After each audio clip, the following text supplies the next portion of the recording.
1,000 likes, 1,000 shares, isang viral video, sigurado limpak-limpak na salapi. Subalit isang kahon ang kanilang nakita at may nakasulat, wrong, tatapakan. Kaya ang dalawang vlogger na ito ay dinire-diretso. Shout out. Mga kalamisa! Hey! Hey! Hey! Magagaling sa labanan. Matibay sa practice. Disiplinado. Galing sa tindahay. Hey! Hey! Hey! At sila'y nakakita rin ng mahiwagang kahon at ng kanilang basahin. Maging paypayatan. Huwag tatapakan. Ang mga magaling sumayaw. Expert! Directors! Sino po ang original na stage boys? Dadalawa na nila. Galing na Oriental Mindoro. At pag makita nila kamon, sila napatigil. At sabi, tungtungan kaya natin. Huwag friend. Direct natin yan. Ang magaling na mga millennials, mga modelo, nahihilig sa K-pop, rampa sa araw, rampa sa gabi, magaling punorma. Subalit habang sila ay dumidiskarte, nakita nilang isang kahon. At ang sabi niya, huwag tatapakan. Ang magagaling na mga atleta, assist! Saraya, natigilero rin, and move! Magaling na masyong ng bola. At nakita rin nila ang kahon. Agad pansin ang salitang, huwag tatapakan. Do not step. At ito na, Barangay Raya, ang inyo mga baby girl, 2025.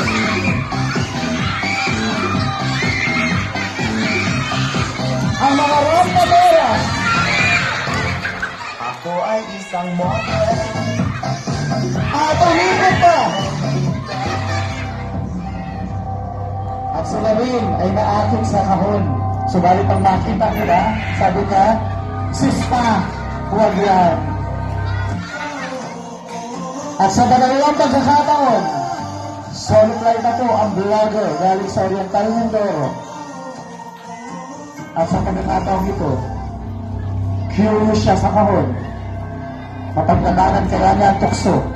At ang kanyang ginawa, habang walang nakakakita, siya'y tumapak at hindi niya maalis ang kanyang paa.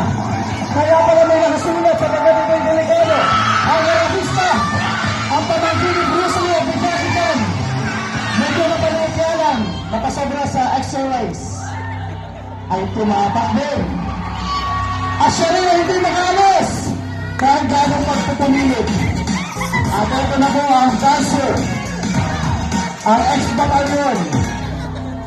Siya din ay naakit at siya yung tumabak at hindi siya makaalis. Wala silang magawa. Ang modelo, binabayaran ang bawat pagrampa. At sa pagkakataong ito, hindi niya maalis ang kanyang paa. This is how legends are made. At ang pamangkin ni Lebron James, lumayan sa pangalawang pagpupusulo, wala pa rin. Hindi nila pinashoot. At siya'y tumabak at hindi na rin siya makalis. Kawawa ang kanilang mga kalagayan. At eto na, ang inyong paborito, Barangay Raya.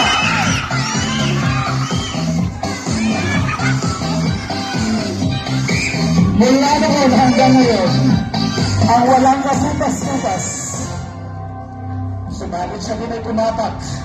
Hindi naman na ba na gusto at cute na gustong tanggalin ang kanyang mga paa. Alam niyo po mga kapatid sa Panginoon sa lugar na ito, ang kahon na ito na may nakasulat, maging paypayatan, ay sumisimbolo sa kasalanan. Kung alin yung bawal, kung alin yung ayaw ng Diyos, maraming tao yun ang ginagawa. Yung mga bagay na magpapasaya lamang sa ating mga sarili, subalit nalilimutan natin ang kautusan ng ating Panginoon. Ang kasalanan, pag ating sulubukan, aalipinin ka niya. At buhayin. Subalit salamat sa mga lingkod ng Panginoon kasama sa 3rd Luzon Mission galing pa sa Oriental Mindoro na nagbabahagi ng salita ng Diyos na kahit ano ka pa, kahit anong estado mo sa buhay, kaya kang patawarin ng Panginoon at palayain, paalisin sa pag-alipin ng kasalanan kung ito ay tatanggap at maniniwala sa salita ng Diyos. Subalit kung atin pong mapapansin, na tulad ng realidad ng buhay ng tao, ang mga tao nito ay ayaw sa salita ng Diyos. Lahat sila'y tumanggi na mapalaya at lumapit sa ating Panginoon. Subalit salamat sa mga lingkod ng Diyos na hindi tumitigil lumuhod, manalangin, sumisigaw ng Panginoon! Amo Diyos! Naway maraming mga tao makilala sa iyo. At hindi po kami titigil na bumalik at ipaliwanag ang dakilang biyaya ng pagliligtas ng Panginoon. Kaya kapatid, gusto mo bang makalaya at makaalis sa kasalanan? Kailangan mo sa Jesus. At ang atleta nito'y nakalaya mula sa pagkaalipin. Ang martial artist na hindi nakaalis sa kasalanan ngayon nagpupuri sa Diyos. Ang dating nakita ngayon ay binata na at binago ng Panginoon ang buhay. Ang modelo na dati lumalampa para sa mga lumang bagay, ngayon ay lumuluhod at nagsisisi sa ating Panginoon. Ang magaling sumayaw, sumasayaw kayo ng mga paboring mga langit. At ang vlogger na naghahanap ng likes ng tao ngayon na kulay ang heart at ang likes ng Diyos. Maraming salamat mga kapatid sa Panginoon. Pagdalain din tayo ng ating Diyos na buhay. Palakpakan po natin ang Panginoon. Praise the Lord. Maraming salamat po, pastors. At ngayon po, upang tayo po ay makarinig